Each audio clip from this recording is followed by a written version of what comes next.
Oh, Chris, you know, no words. Um, somebody was unmuted when you were talking, Chris, and they said, shut up. I was like, I said, Chris, that wasn't me. Oh, Ali, thank you for the invitation uh, to talk on such uh, a relevant topic, the treasure map. The book is not the treasure, it's the map. And and I want to thank the previous speakers. When we don't have a lot of time, we got a long way to go and a short time to get there. So I'm going to jump into it. But I have to say a couple of things, and then I'm probably going to comment on what each one of the speakers shared too, because each one of them says some stuff to set fireworks off in me. Uh, Jimmy, one of the great talks. Um, Certainly one of the, I can't tell it's the best talk you've ever given, because then you'd be like, wait a minute, I'm trying. But Jimmy and Peter and I share the same sponsor, so it's good to see two of my brothers on here today. And but Jimmy, you brought the heat, sir. And I know Polly is off because she's taking care of family stuff, and she's with James today. And Polly is always such a powerful example of the program and humility and constantly seeking. You know, I got the opportunity to hear John with coming up on 50. I still always am so grateful. That's part of this treasure map too, you guys. And everybody that's here on the platform right now don't know how much I participate in that.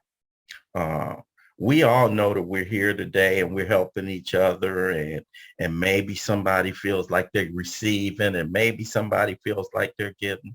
But when you think about it, John was doing something. John and Polly, they were doing something back in 1979, 1980, and they didn't know they were getting ready for me. They didn't know they were setting the table for me.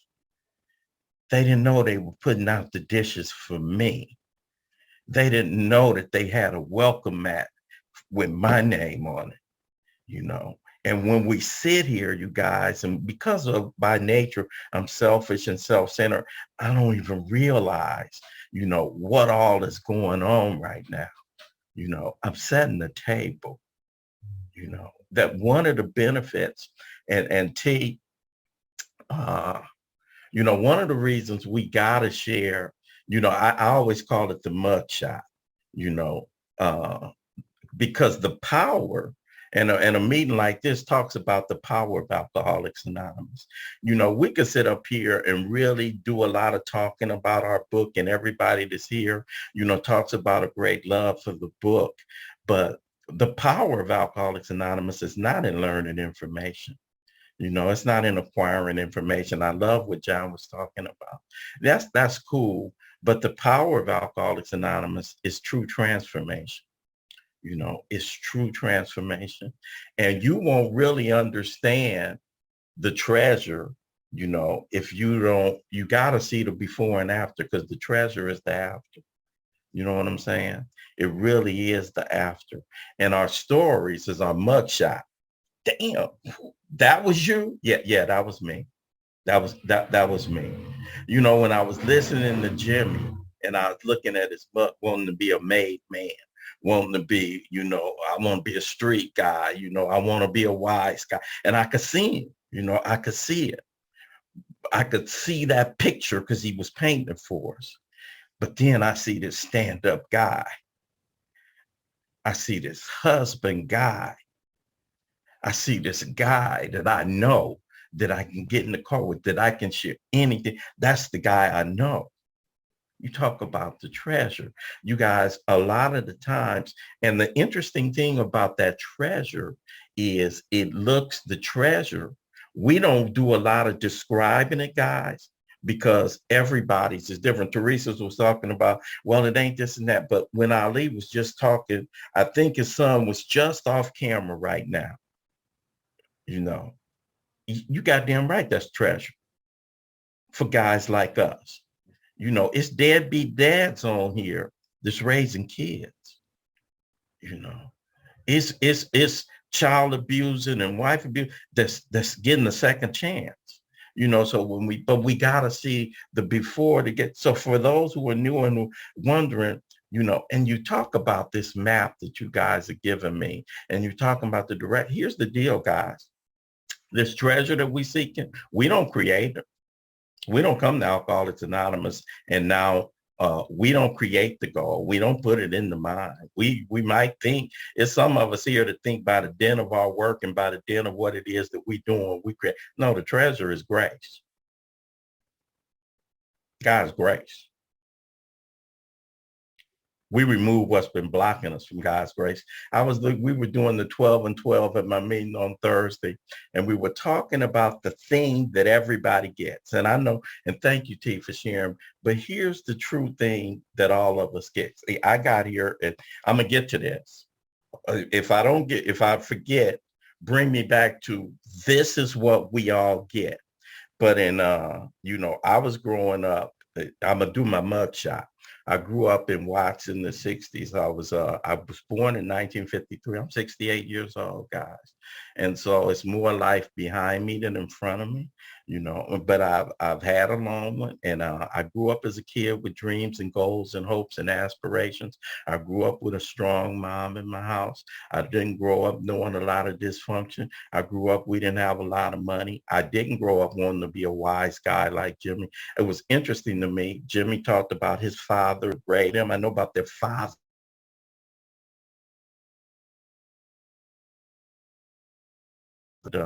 He was there long enough for me. I didn't have a lot of hate for him. I didn't have strong feelings, but he was an alcoholic. He didn't make it look attractive. You know, that a kid looked down on, you know, especially a kid like me, the selfish. He didn't make me look girly. So I grew up and I want to be other than that. So I grew up being other than that, coming from having dreams and goals and ambitions and aspirations. Really important, you know, to think about. And so I started drinking pretty late. It didn't have that first effect on me like Jimmy said it did on him. Drank. So I understand we talk about this disease being progressive because that's how it showed up in my life. You know, there was a time when I was drinking, you guys, when I could have put it down. There was a time that I did put it down. I drink on the weekends. I drink to go to parties. I drink to hang out, you know, and then it got to a point where, you know, I got into that place. That's the description of the invisible line in two places in our book. One of them is, you know, one of them is alcohol ceased to be a luxury, it became a necessity. The other one, we had gone through the region from which is no return through human aid. And the cold thing about when you're living in that region, you've been there a long time before you know you more.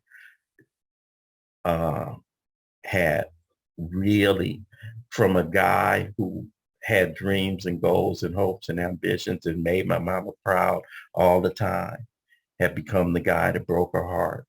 You know, had become the guy that broke my wife's heart, become the guy that went in my daughter's piggy bank, become the guy that had people coming over to the house with guns threatening my family, become the guy who got let go from jobs, become the guy who walked the streets at 3 or 4 o'clock in the morning, become the guy who wouldn't look at himself full face in the mirror, become the guy who no longer had dreams and goals and hopes and ambition. I just became that guy, you know. And so I washed up on the shores of Alcoholics Anonymous, October the 11th, 1986. And I landed in a spot that's a hotbed of recovery. I live in Los Angeles, California. Unlike a couple of the speakers here, you know, unlike Jimmy's story, unlike John, first day I walked into a meeting at 9604 South Figueroa. And when I started going to the old Crenshaw Auto Club in Los Angeles, always been a blue book on the table. And they've always taught, and the men and women in that fellowship, they always talked about the 12 steps of recovery. I'm fortunate, you guys, in a sense. I'm fortunate that I've always found you fascinating. I've always found you interesting. I've always felt at home in alcoholics, and that's not everybody's story. I talk about it, and Chris knows, people know. I talk about blind spots in sponsorship all the time, and sponsors can make the mistake. I can make the mistake of I have two things that go on with me in working with others. One, I tend to believe that if it ain't my experience, you lying about it being yours, right? So I discount your experience and I minimize it. I listen to people share and I take, no, man, that ain't the truth. It's the truth for you. you know. And the other thing that I do to companion to that, I think that my experience is the experience. So when I see people who don't want to go to meetings or who don't, I think that, oh man, there's something wrong with them. They just tripping. They don't want this thing that bad. The judgments we tend to make. And the truth about it, everybody, especially you guys that sponsor, especially you guys that's taking people through this book, I'm a reader. I'm fascinated with it. The first time I went through the big book Alcoholics Anonymous with a group of men and women, my first year I would go to step studies at the hall and they would read a whole chapter or something out of the 12 and 12, and then people would share and people would take off on a little bit of what they then just share whatever they wanted to share. So that was my first forays at it. But, I was always eager and I was always hungry, you guys. Why be in a 12-step program and not want to practice the 12 steps? So when Joe and Charlie came to Los Angeles in 1987, we had started a big book workshop at my mom's house. Me, my brother, and a friend of mine, stranger, Reggie was there at that time, and we were just excited about this new way of life, man. Just thrilled about it.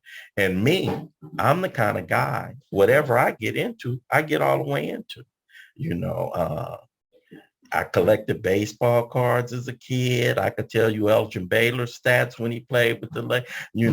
I subscribe to High Times. I'm a student of my craft. What I get into, I get into. So this idea of getting into the book was exciting to me.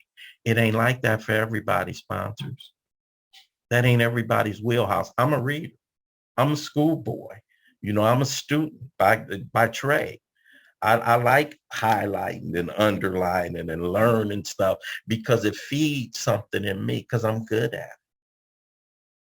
I'm good at it. And that ain't just bragging or something. That's just my background. Everybody ain't. It's a blind spot, like I say in sponsorship. For some people, you guys, when we're going through this book, this treasure map, some people, that's the kryptonite. You asking me to open a book? I ain't sat in the classroom in forever.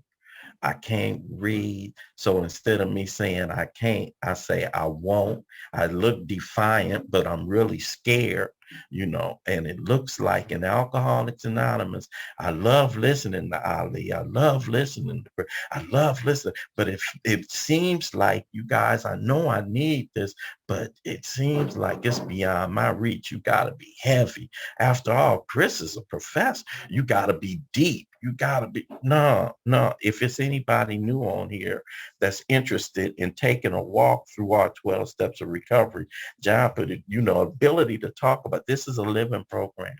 And the thing I like the most about the people who really I appreciate, not only do they make it seem like it's necessary, they make it available and they make it attractive.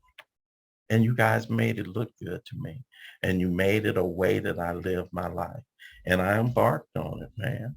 And I started going through this and I started finding out if it ain't practical, it ain't spiritual. It's some practical stuff in there, and so I loved it when we started hitting we agnostics. And because I come from church and I used to think that, that's just stories in church. Found out that is just stories, but that's what spiritual language is. That's what spiritual language is, you guys. Spiritual language ain't heavy. It ain't always meant to be literal. You know, Daniel in the lion's den. Who gonna believe that? Ralph, forget that. Forget the literal. Here's what that story says. When you find yourself in a situation you can't see no way out of, when you find yourself in a back against the wall situation, there's a power that if you call on him, he will deliver you out of that situation. We say the same thing. What? Is that what that? Yes. Pardon the Red Sea. Who gonna believe a story like, hold up, dude, Mr. Smart Guy? This is literal. Here's the moral of that story. And just look for the story. If you can't see your way to the other side of a situation, somebody sitting in something right now, they can't see their way to the other side.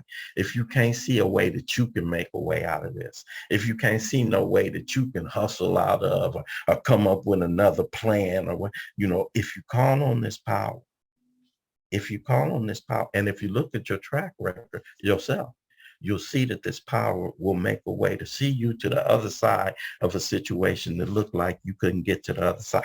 And so I started this spiritual, started getting rid of some of those barriers. In that chapter, I used to do some sales, you guys. And when you do sales, I was doing life insurance. One of the workshops we did was a workshop on overcoming objections. That chapter, we agnostics, is overcoming objections. I don't have the capacity for faith. You ain't got to have the capacity. I can't believe like my granddaddy believed. You ain't got to have the belief like your granddaddy did. You ain't got nothing but faith. I can't see this power. No, you can't see the wind either, but you can see the evidence of it when you see the leaves blowing. I can't see or touch or feel God. No, you cannot. But you can't see electricity. But when you cut the lights on, you can see the lights. So when you go to a meeting and you see people raise their hands for 5 years and 6 years and 6 months, and they say, I found the power because I couldn't do this by myself. You can't see the power, God, but you can see the evidence, and so that's why we go to meetings, because we keep seeing the evidence, and I need to see the evidence. I need to hear the witness testimony. And this book started coming to life for me. And then I started doing what it is that we talk about doing. Somebody else talked about it, Jimmy, I think. I'm a secret keeper. I'm a scary guy.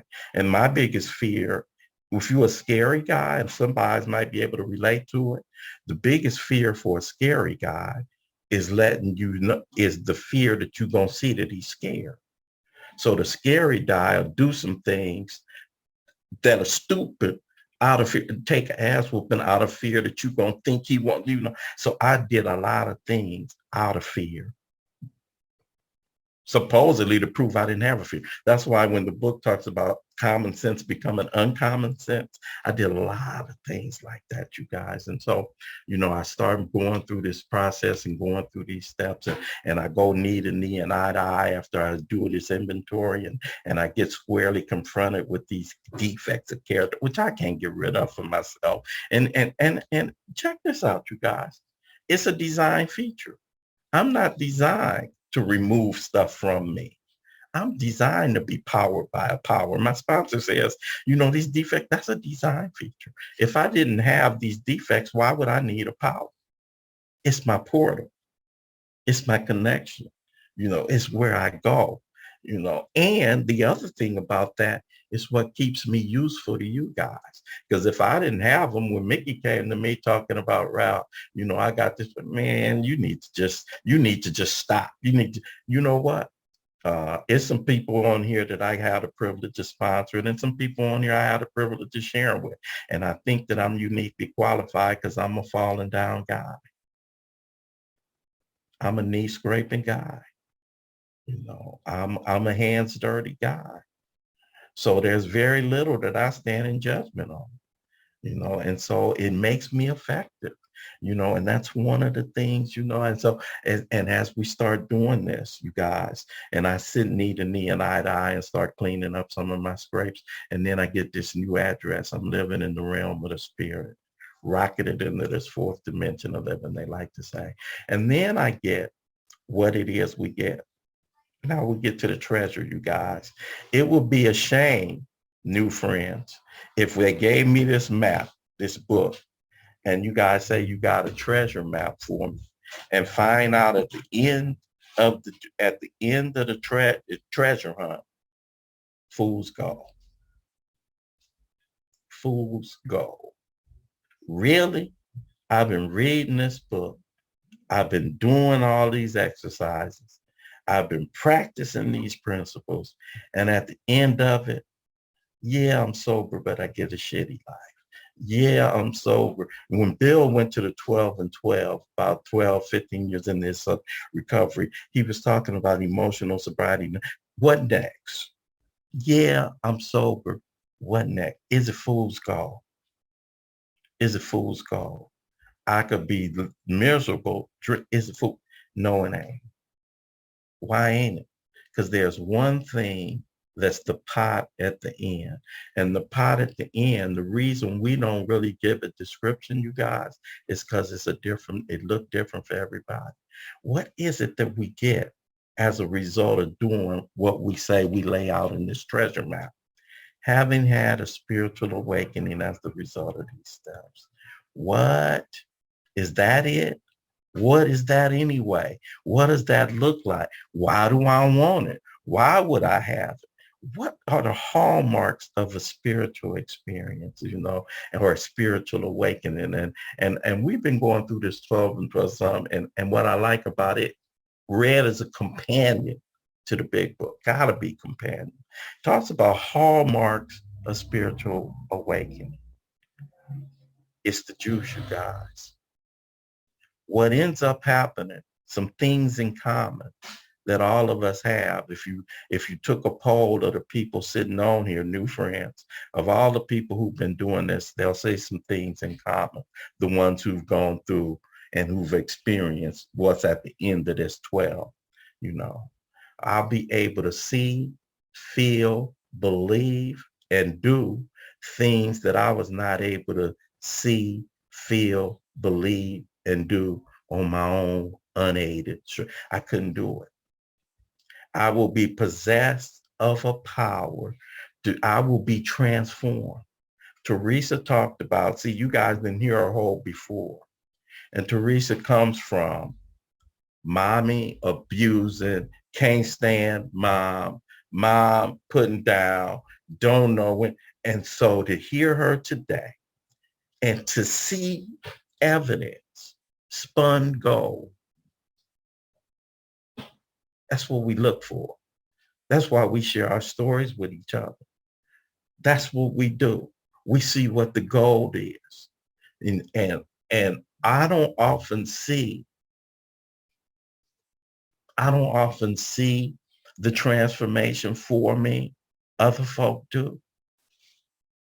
So to know the whole story, and not only to see T being able to do what she couldn't do on her own unaided strength alone, but the other part of the transformation, and that's the part where it goes into our 10-step promises, when it says it just happens. What just happens? Well, this thing about I don't want to drink anymore, it just happens. But this new attitude I've been given toward liquor, toward life, it just happens. Look up one day, can't stand mommy, want mommy to die. Look up one day and all of a sudden I'm on call. I'm the one that's there. Look up one day, Jimmy, sitting in mama's bedside. She can't talk. And where did that guy come from? I'm supposed to be the wise guy. Look up one day. And so what is this thing, this treasure map? And it talks about what this map really amounts to, you guys, because here's the gift. The gift is grace. And we don't create the grace. We don't produce the grace. We don't have to earn the grace. The grace is unmerited. It's unearned. What the treasure map does is gets us ready. It gets us ready to receive some of y'all, I'm an old guy and I'm an R&B guy. So I'm gonna probably lose a bunch of people here. I don't know. But I tend to think everybody should know about the Temptations. And the Temptations talk about a song, get ready. Get ready. And there's a lyric in it too that's so interesting to me. It says, I'm gonna try to make you love me too. So get ready. Make me love you too. God don't have the one choice. He gave us something he didn't even reserve for himself. This dude, John Davis, told me that a long time ago. I said, John, what is it that he gave us he didn't reserve for himself? He said, God gave you the choice over whether or not you're going to return his love. He don't have no choice. God is love. That's all he do. I'm going to make you love me too. Get ready. Because I'm gracing you. Get ready. Because here I come. Oh my God, get ready, because here I come. Grace is on the way. It's available, it's achievable, it's doable. It is it's what we do. And then we come, and the thing that is the most that we do, we come tell somebody. We tell somebody. We tell somebody.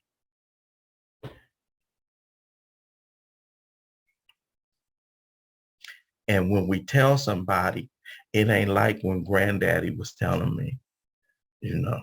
And I used to think, well, that's cool for you, granddaddy. You've been married to grandma for 56 years. You ain't never wanted to step up. You ain't built like me. Yeah, you talk about this guy thing, but you kind of square. You was old. You were never running the street. I don't know. And granddaddy had a hell of a, you know what I'm saying? But youngsters, we never know what they go. We think they built already like that. But the thing about why we tell our stories, you guys, is because then we get to see the spun gold. We get to see the treasure. We get to see what's at the end of the rain. We get to see, what it is that is. You guys show me. I was sitting on there. I've been here since the beginning. And I see the treasure at the end of the map. It's a good thing to talk about the map. It's a good thing. But don't fall in love with the map, man. Don't fall in love with the map. And I'm a big book guy, and I was listening to John, and he said something interesting about that for all you thumpers, for all you people, everybody that does the workshop. Don't let learning get in the way of seeking. Don't let learning get in the way of seeking. What does that mean, Ralph? You know, Marilyn Slater said one time out of woods at state line, she said, if you meet the Buddha on the road, kill it. I said, what the hell? Y'all be saying deep stuff at AA, but this was too deep for me, Marilyn. What the hell do you mean if you meet the Buddha on the road, kill it? If you get to the point where you think you know God, your concept is get rid of it. It's too limited. You ready to go somewhere else. So when I think that I got all this information, because I'm the big book guy, I'm the learning guy, I'm the writing guy, I'm the no. Don't let learning get in the way of seeking. Don't let learning get in the way of seeking. That's what the whole deal is, you guys. I was thinking about what we talk about in our 10 and 11 step on this map that we talk about. And on the 11th step, it says, sought through prayer and meditation to improve our conscious contact. I've done a lot of talking and I've done a lot of thinking, you guys. And I'm steadily like that.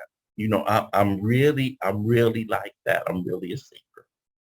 I'm really, really, really like that. And it dawned on me, this business of conscious contact. T was talking. And I've always been big on being connected to the power.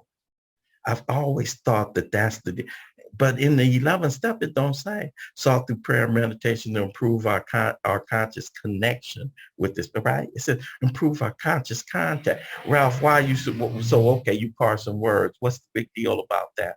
Because sometimes I feel disconnected. Sometimes I feel like I'm pissed off with this power. Sometimes, but I keep a contact. I stay in touch. And that's what it is. Not prayer as influencer. I always thought prayer was influencer. No, prayer is just as open channel, keeping the channel open. Conscious contact with. Contact is prayer and meditation. Forget whether or not it's connection. But don't worry about that. Don't worry about that.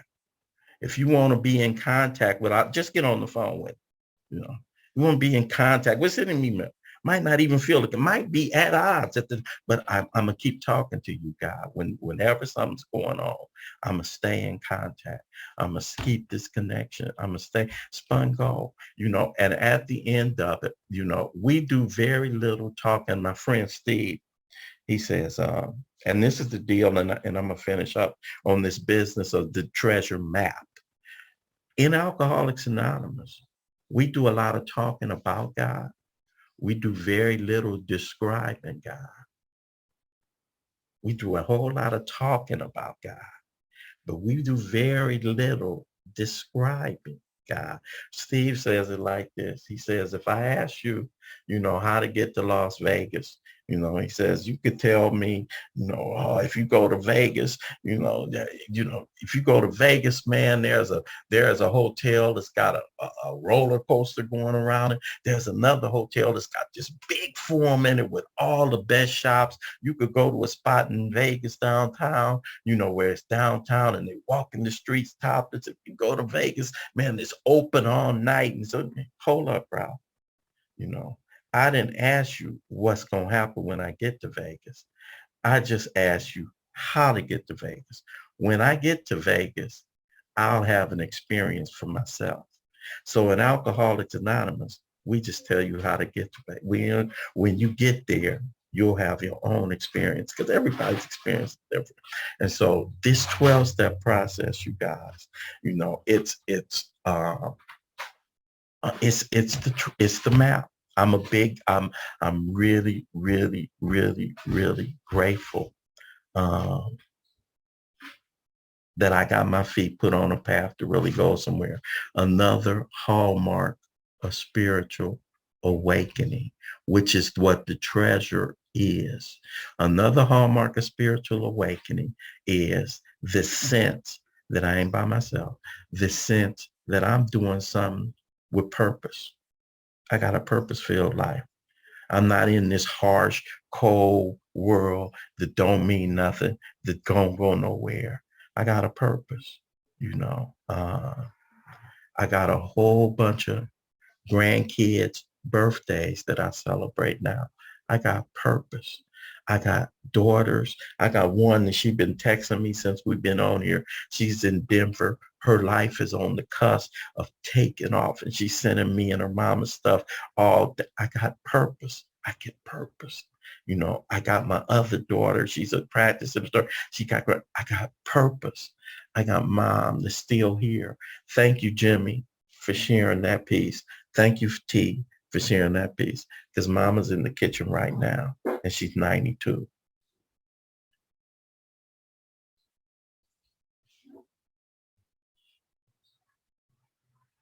I had a life to go somewhere, man. I'm not going to be at 3 this morning walking the block.